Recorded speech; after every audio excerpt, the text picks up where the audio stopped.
Welcome back to It's Storytelling Time with Grumple Billy and friends.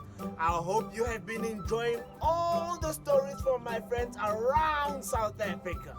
So gather around, settle down, and let's enjoy today's story together.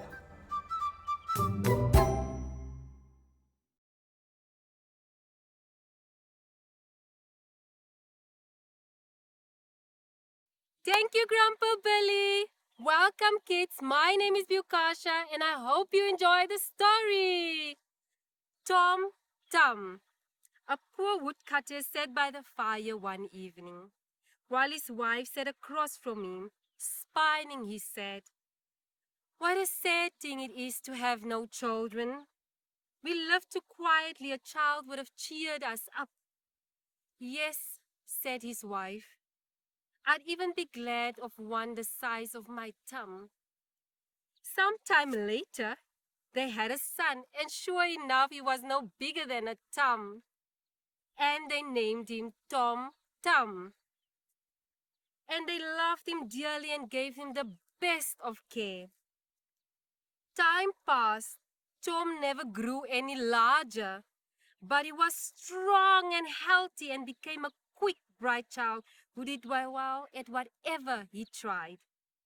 One morning, when his father was getting ready to go into the forest to cut some wood, he said, "I wish I had someone to get me the horse and the cart later on."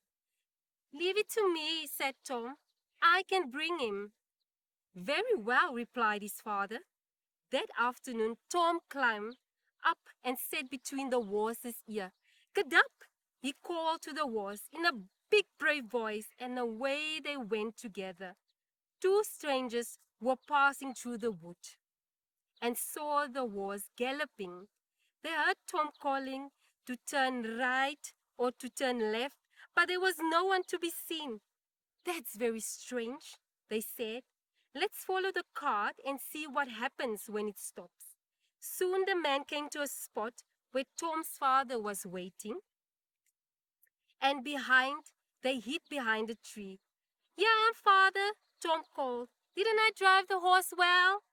"Yes, you are a fine boy," said the woodcutter as he lifted Tom to his shoulder. "We could make a fortune with that odd little fella," said one of the men.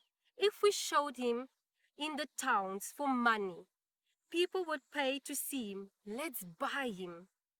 "Hey there," he said to the woodcutter. "Here is a fine piece of gold. Sell us the boy.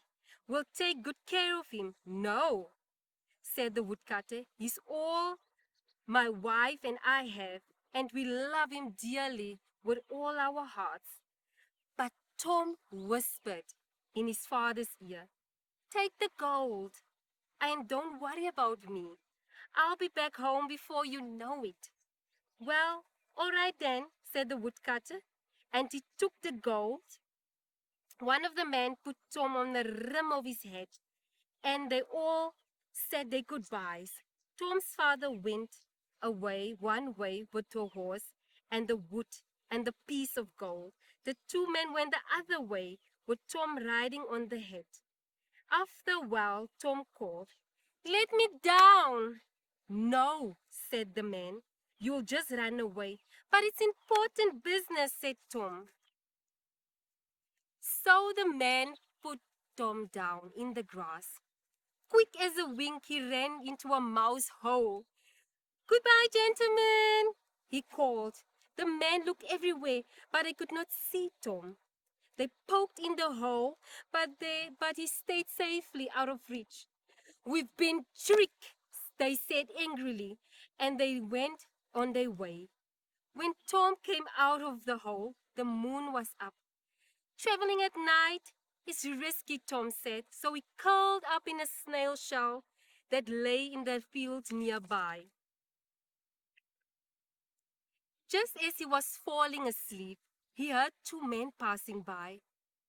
"That rich man has gold and silver and jewels, but how can we get to steal them?" asked one man. "I can help," shouted Tom. "Whose voice was that? Where are you?" asked the thieves. Here I am in the grass. When the thieves saw Tom, they laughed. How could a little fellow like you help us, they said. I could slip in the house and hand you whatever you want, said Tom. All right, it's worth a try, said the thieves. Come along.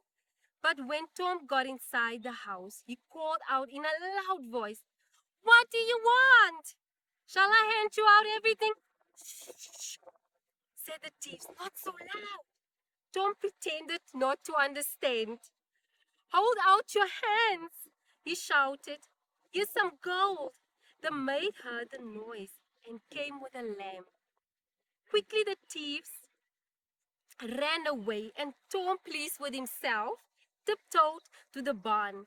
There he went to sleep in a pile of soft hay, thinking he'd be home in time for dinner the next day.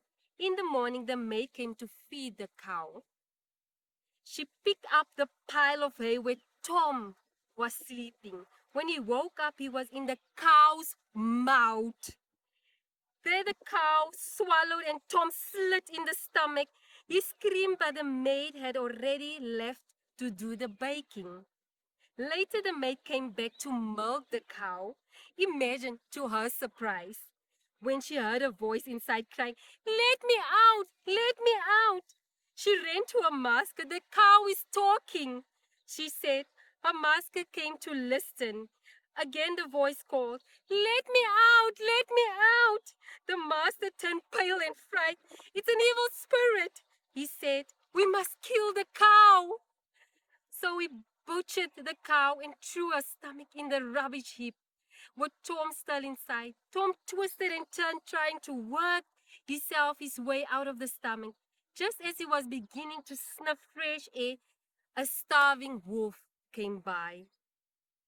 The wolf pounced in on the stomach and gulped it down, but still Tom did not lose courage. Dear friend, Tom called from inside the wolf. I know where you can find delicious food. Where is that? Asked the wolf. The woodcutter's house, said Tom. I'll tell you how to get there. When they came to the house, Tom said, Go to the narrow window in the back and force yourself through. That's where the pantry is. The wolf pushed his way through the narrow window and ate until he was stuffed full. But when he tried to leave, his stomach had grown so big and fat he could not get out. Now Tom began to scream as loud as he could. Help! Help! Be quiet, said the wolf. You'll wake everyone up. But Tom kept on screaming. Before long, the woodcutter and his wife heard the noise and came with an axe. Upon seeing the wolf, and the woodcutter shouted, I'll get you, you thief! And they swung the axe back for the kill. Father, father, yelled Tom, I'm in the wolf's belly. Don't worry, I won't hurt you, the woodcutter replied. And he struck the wolf dead with one blow on his head. Then he cut the wolf open and took Tom out. Thank heaven you're back, he said. Where on earth have you been? I've been seeing the world, said Tom. Now I'm happy to breathe at the fresh air again. I've been inside a mouse hole, a snail shell, and a cow's stomach, and a wolf's belly, and now I'll stay right here with you. And we will never give you away again for all the gold in the world, said the parents, and they hugged and kissed him. Mwah, mwah, their child. The end. Thank you, my friend, for that wonderful story.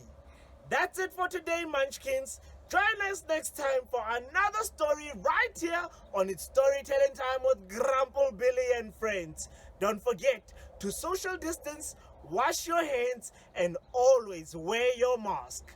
And be safe. Until next time.